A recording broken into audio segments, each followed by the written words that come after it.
Hey guys, and welcome to Sounds Like NYC, episode 70. Our next guest is a New York City native singer-songwriter. You can find her on Instagram at Tess Elena Music. Please welcome Tess. Hello, hello. Thanks so much for having me. I Thank you for don't know, coming on. what is Tess short for? It's actually just Tess. Really? Yeah, so my last name is really long and weird, and I think my mom was like, "Let me give my daughter a short first name, so at least in that part of the attendance, Mhm. she won't feel so weird, you know?" She's like, "Let me just make it Tess, make it short, one syllable, you know?" Yeah, I was thinking Tessica, but that can't be right. Yeah, you know what? My name is so short that people have to make a longer nickname. It's either Tessica, Tessie, Tessa, Tessela. That's, You know that's what I was what I thinking. mean? Everyone, or some people think it's short for Teresa. But yeah, Oh, that no, makes it's just sense. Tess. Yeah, yeah, I've gotten that one a lot. They're like, Teresa? And I'm like, no, just Tess. Yeah. No. So how long have you been making music for? Um, so how long have I been making music for? I think that I've been creating music low key in my bedroom for a long time. But it took a lot of years for me to actually take the music outside of my bedroom and show it to people. Um, since I graduated college, I've had like a couple different career paths. I've been doing the singer-songwriter thing now for a year and a half, so not very long. Oh, not too long. But I've always had a passion for music. My dad is a musician, and my mom also sings, so music has always been like around me all of the time. Mhm. I think I only recently started taking it more seriously in the past year and a half and like actually going out and trying to show my music to people. I've been songwriting in my bedroom with a guitar for like, I don't know, I want to say 6 years, but only really going out to like open mics and doing performances for the past couple years. So, Yeah, I yeah. mean, I think we were looking you up and we saw something weird, like you were playing like the UN or something. Yeah, so my degree in college was a women's studies degree. So I've always had a passion for women's rights and intersectional feminism. And I knew someone that worked at the UN, and they were doing some youth event Mm, where they were going to bring people from all over the world to talk about women's rights. And cool. so they asked me to come write a song for the event. So the song I wrote is called "Consent is Sexy." And I got to perform it in one of the big halls in the UN. And I had at that point never really done any performances before, so I was Crazy. fully freaking out. There was like, I don't know, 200 people, and I was just like up there with my guitar, like singing this song. But it was so much fun, and it was definitely like launched a spark within me to be like, you know what, this is really freaking dope. I should think I Mm. should do this more, you know. So that Speaking was of, a really awesome experience. yeah, speaking of which, just like, do you think like, being in New York City, like, has like kind of like, uh, sorry, I can't speak right now, but do you think being in New York City or like being raised in New York City, Yeah. was kind of like the spark for you wanting to like pursue music? Like, do you think Mm. like the environment kind of like affected you and kind of like was a part of that spark of you wanting to do music, or Oh, was for it like sure. the Yeah, I influence? mean, growing up in New York City, I spent so much of my life on the subway. And I mean, growing up in New York City, you see incredible artists on the subway, Mhm. always performing. And I think that the magic that New York City brings, and that's actually where I get my most inspiration, is taking the subway when writing songs. I always am songwriting on the subway. It's been a thing always for me. Because I live in Washington Heights. I grew up here, and I used to Mm. commute to high school on the Upper West Side. So I would take the Right. subway like every day to school. And like, I'm just such a people watcher. It's like what I do, it's like how I take in the world. And so that's always been a huge inspiration for my songwriting as well as just life. I think that there's so many interesting characters in New York City, and that's what's so amazing about New York City is that like people are not afraid to flaunt their individuality here, and that's what makes it so freaking dope, you know?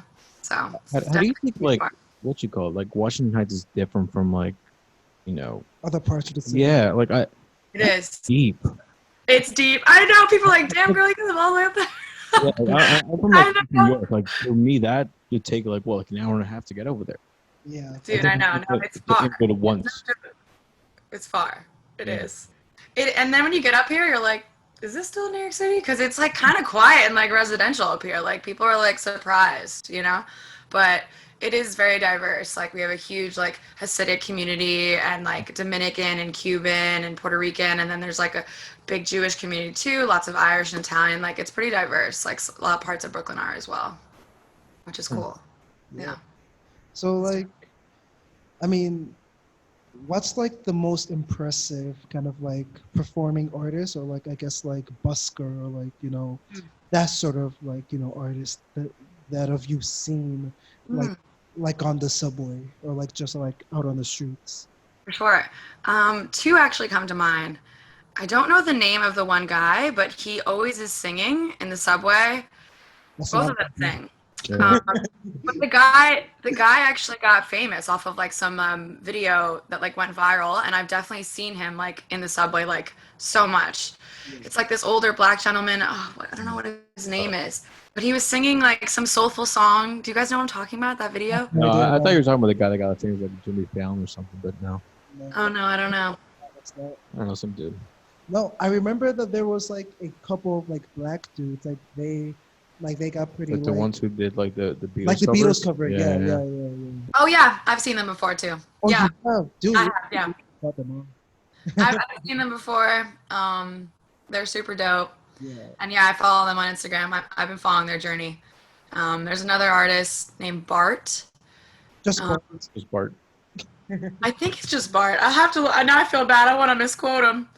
He's incredibly talented too, and he always comes on with his guitar and like has a friend that like will play the trumpet.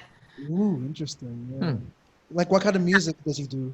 This part. Bardo Lomio. He's a musician and he's a singer and an arranger. I think he actually just moved out of New York City because of COVID stuff, but Yeah. What do I you think know. of that? Yeah, Like people moving out of New York yeah. City. You know, This is I what this feel is the like person who decides if she's a true New Yorker or not. I. Because I have my own opinion I about mean, where am I? Really? I feel like I'm not gonna leave. Where am I gonna go? somewhere better. Yeah, there, I said it. I'm sorry. Somewhere better. Okay. I think Guy. the only other place as a singer-songwriter, because that is definitely I feel like my number one skill set is songwriting. That I think really only other city that really values singer-songwriters I think is like Nashville, but I'm not a big country artist, so it kind of makes me feel like I don't know if I really want to be in that world. Yeah. Right. So New York City feels still like the best place to be Yeah. for Yes. that. Yeah, speaking of that, because like I feel like kind of like I mean, because like New York has always been like a center of like, music and stuff like that, whether it's like rap and whatnot, jazz and whatnot, things like that. And it used to be the case where I feel like at least that like in like the early 2000s, New York City was like definitely kind of like a hub for kind of like your like brand of music, whether it's like kind of like singer-songwriter, acoustic, that sort of like folky kind of like open mic bar music, Mhm. but like Yeah. even before COVID and stuff like that, obviously kind of like more of like the rap kind of like game has kind of like taken over city, and that's what like New York City these days when it comes to like people like our age, that's what we like really know the city for. So like Right. in the time that you've been performing, like, yeah, so what is your perspective? What is like, how do you see the kind of like open mic, indie folk scene? Like, what is like your personal experience with that scene specifically, and with like other artists within that scene? Like, do you think it's smaller than it was before, or like, Mhm. yeah, I do feel like there is a sort of separation between the two genres in terms of performance. I've done a couple shows where, excuse me, it's overlapped with like an artist like myself, which is definitely like the singer-songwriter acoustic vibe, and then with a bunch of rappers all in the same like set, which is always I Yeah. kind of love when that happens. I'm not gonna lie, because I just feel like the audience for that type of show is always such a cool blend. And if I can really win those people over that are there to see rappers, then I really feel like I've hit my mark on like success, because I think that is what makes having a beautiful like blend of musicality at a show so dope in New York City. But there is definitely like a separation of like indie folk music at like coffee shops, right? And that's like there's like its own genre of that's separate from a lot of um, other genres in the city. In terms of it, whether or not it's been dying down for indie folk stuff, I think that it might not necessarily have has been dying down, but maybe with COVID now, a lot of the venues that I have performed at have been talking about how they might. One of them I already performed at is shut down, which is a Of huge course. bummer. Yeah. And so that's something that I do think with this new world that we're living in, a lot of those venues that do have the singer-songwriter vibe and like encourage that type of artistry, they're going to be the ones struggling because a lot of the venue um, money, the revenue they would be getting in was from people coming to do shows and like bringing their friends and having them buy drinks and all that stuff. So that's not really happening anymore. Like Arlene's Grocery, I don't know if you guys have heard of Arlene's Grocery, Oh but no way. they're Are you struggling right serious? now. Oh, Yeah. okay, but not like closed down yet, right? I mean, I all I know is that like they're like really desperate for people to buy their merch and like comment like and I'm like, oh God, I hope you guys don't close because that venue is super awesome. And my high school actually used to have shows like that they would send some of the kids there to That's perform. pretty That's cool. cool. Yeah. Yeah, so I got to perform there in high school, which was really cool. But Nice, yeah. yeah, but their sound system is great there too. Like the sound guy's been there for like 30 years. Like he's like it's like a true New York City spot, you know? It's like awesome. Yeah, hopefully it doesn't close down because I have I like a know. I'm similar like, story oh, about like a venue that I like kind of like that I was supposed to intern there, but then COVID hit, then that fell apart. So like, yeah, it's terrible seeing how like venues might have to like, I shut know. down and stuff like that. Yeah. Especially the underground, like smaller little venues that are like mom and pop kind of places. Like Yeah, it's terrible. Yeah, trying times for sure. For yeah, sure. It's a shame. yeah. How have you been adapting to like this whole new world that we're living in right now? Well, so as soon as everything shut down, since I'm like a server slash bartender, I both Ooh. my jobs were immediately eliminated as soon as like remember Cuomo was Uh-oh. shutting down. I was like, okay, cool, unemployment. How am I gonna do this?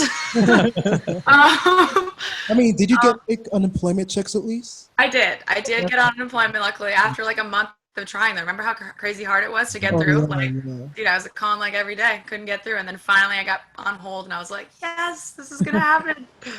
But yeah, that was a little crazy trying to get unemployment. But yeah, in the very beginning of quarantine, I started doing this little like songwriting side hustle where people would pay me and I'd write them like a 1 minute song and then put it on my Instagram.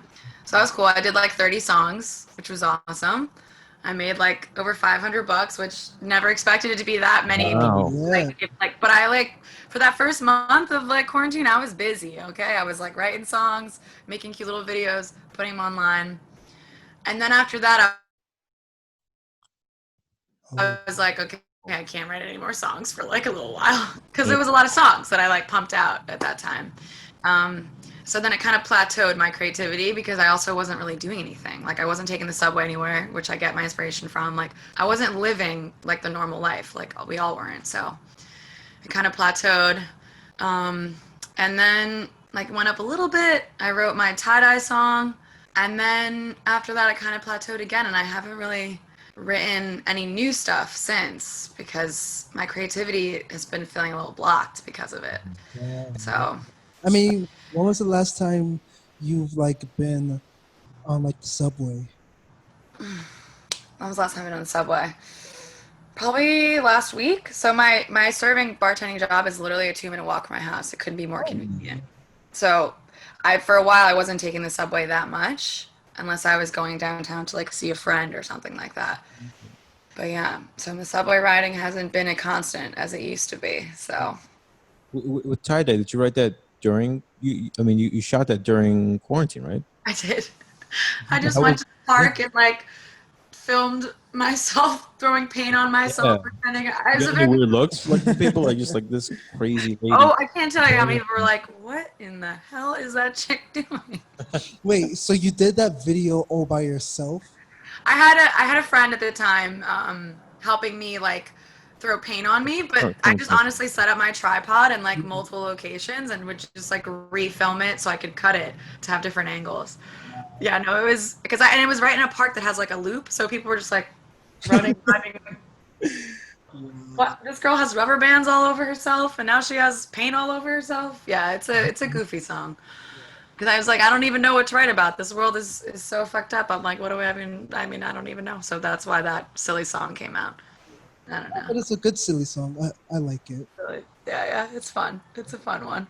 Yeah, now I ordered all this tie dye merch that I've been making tie dye for people, like What? hoodies and sweatshirts, and I'm kept busy, man. I had to order more tie dye so I could make more. Yeah. I mean, it's kind of funny how you're like, I mean, it's definitely kind of like a classic New Yorker thing, but you're definitely on that like hustle. Like you didn't allow, you know, Corona to kind of like stop you. Like you did Exactly. Yeah. songwriting and now you're doing merch and stuff like that. I mean, It's true, yeah. No, I'm also a restless person, but it is the New York City hustle in me that is forever ingrained. Like I always got to be doing something. yeah. Yeah. So do you have any new music coming out? So I actually do have a new single that I'm going to be releasing within the next month or so. It's called Warning Label, and it was another quarantine project that happened where I recorded the vocals and guitar in my bedroom, sent it to my bass player, who recorded the bass in his bedroom, and then a drummer in his bedroom. We sent it all together to get mixed and mastered, and I just received it back. And I'm super stoked. I wrote it a couple of years ago, but it was my first time really familiarizing myself with Pro Tools as well. So I'm feeling more, That um, industry standard. Ooh. yeah, for sure. So it was an awesome quarantine pandemic project that has come to fruition. So I'm very excited to release it in the next month or so. I mean, Awesome. next couple of days. The next couple days it will be released. Yep. Oh, play Let's it. play it. Boop. What's your lady friend? Because every time someone gets too close to my core, I shut the door. What do I do? I shut the door. Can't believe I shut the door. So, hey guys, welcome back to this episode of Sounds Like NYC.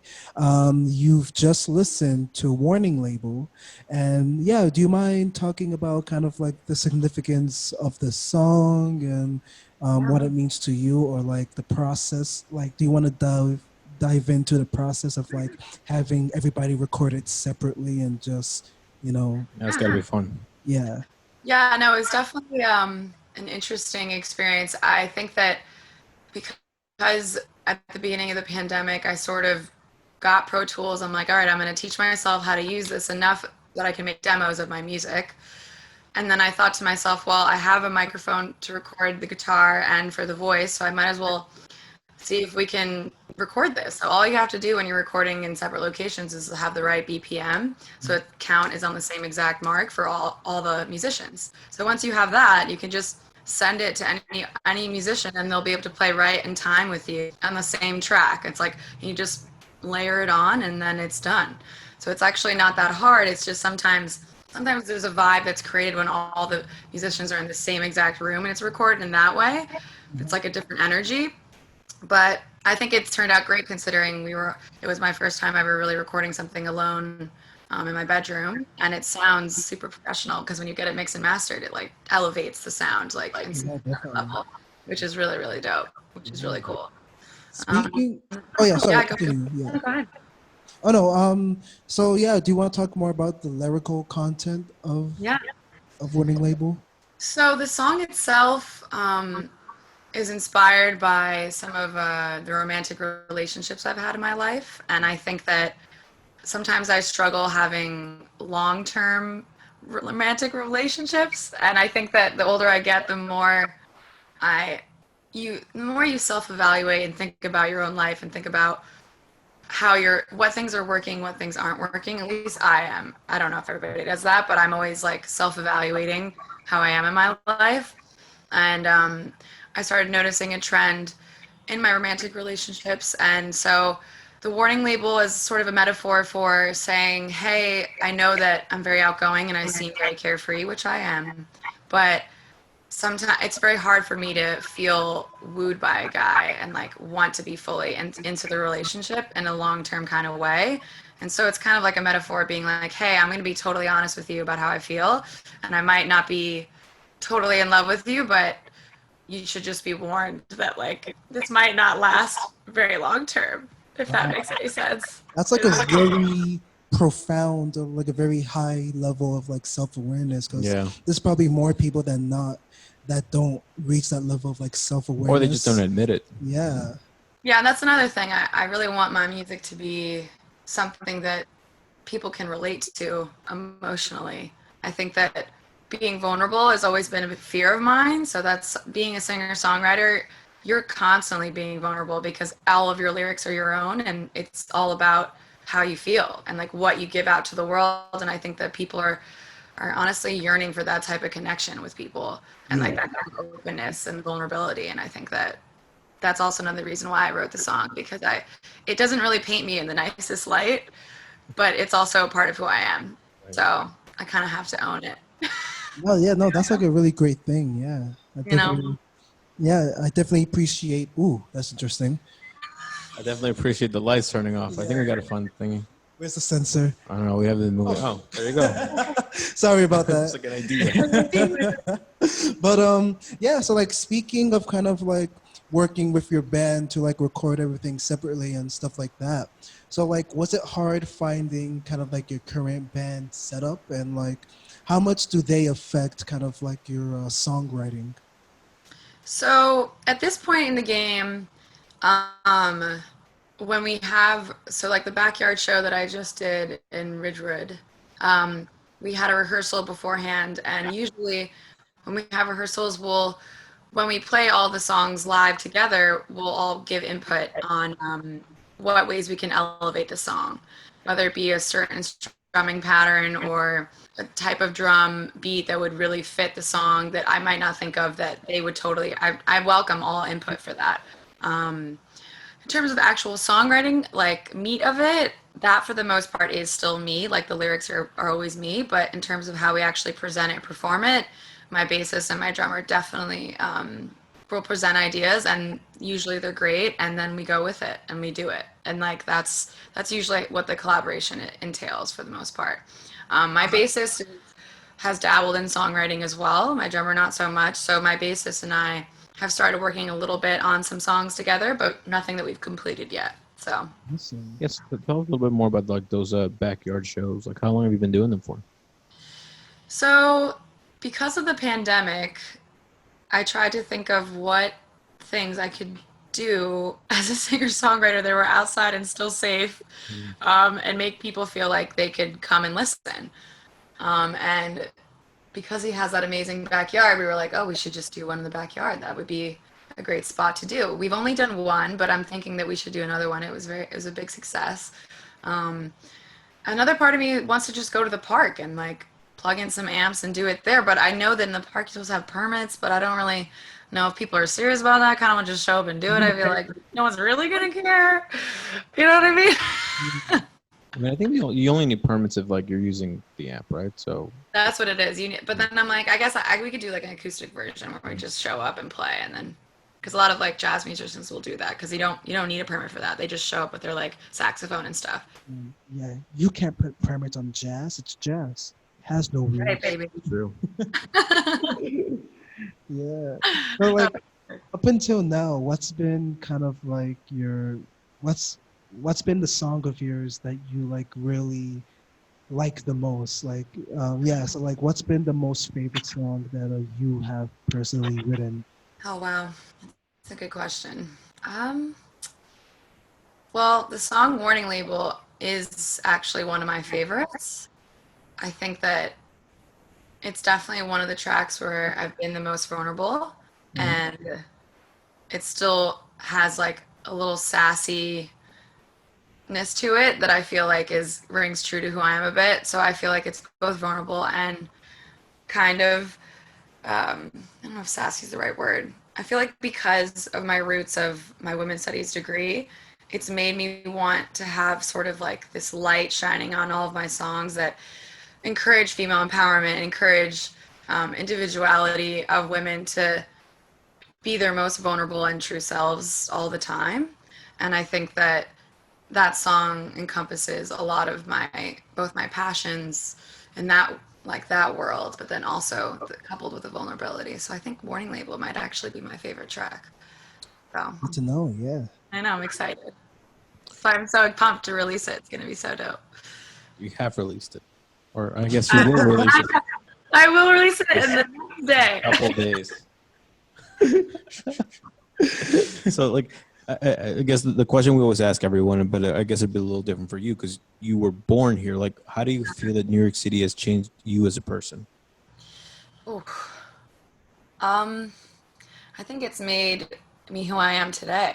I mean, I think that's like such a defining characteristic of everyone that grows up here. I think that I wouldn't be. We learn so much from such a young age growing up here about different cultures and identities and race and like everything that if I was growing up anywhere else, I wouldn't be exposed to. And for that, I'm so freaking grateful and blessed for that. Like, I just feel like every time, because I have family that are not from New York City, that are from Pennsylvania, New Jersey, and it's just, How dare they? How dare they? Ew. it's just, it's so hard to explain other than you just learn so much more growing up in New York City. And I feel so lucky. I mean, when I went to college, which was like outside of New York City, I was like, all these people just don't get it. That's literally what I thought. What's true though? Yeah. So I was like, You being, know what I mean? yeah. It No, was, definitely. It's like, it was such an adjustment. I was like, what in the hell yeah, is this bullshit? Because I just felt like a lot of the guys were douchey and like bro-y, which yeah, like in New York City, we don't really have that problem yeah, that much. I mean, Right. at least in my schools, like guys and girls were all friends. Like there was no issues. But when I got to college, it's like all these dudes like didn't know how to converse around girls without being like blackout drunk. And I was like, what is this fucking bullshit? I'm like, we were fucking all. I mean, obviously, we grew up really young here. We're drinking at like 14 or whatever. But like we all like could hang out, and it was no issue. Like we just like matured a lot younger mhm, than people outside of New York City. And so like it shaped me in such a way that I feel like I understand how to not be an asshole, but also be super individualistic and driven and just like take no shit, you know? Gotcha. Well, what do you want to leave with? What do I want to leave with? I want to leave it with that artists, I think, are some of the most important people in our country. And I think that they need to be uplifted all the time. So I feel like this podcast is such a wonderful way to do that and like lift up artists because it's so important. And I think that artists make the world go around. I mean, we really do. Like we help people get through the craziest times in their lives. Like we just do. So I think that people that want to uplift artists and like make sure that they're still heard, especially during a time where the arts feel like they're kind of dwindling, is so important. So kudos to you guys, and let's just keep uplifting artists, you know? well, like kudos to you too for like hustling Being an and, artist, yeah, yeah, that's tougher than doing what the we're best doing. you can. Yeah. I gotta do it, man. It's just it's in my blood. I have to do it. Awesome. Yeah. Well, thanks so much for coming on. We Yeah, really thank you. appreciate it. Thanks for having me. I really appreciate it.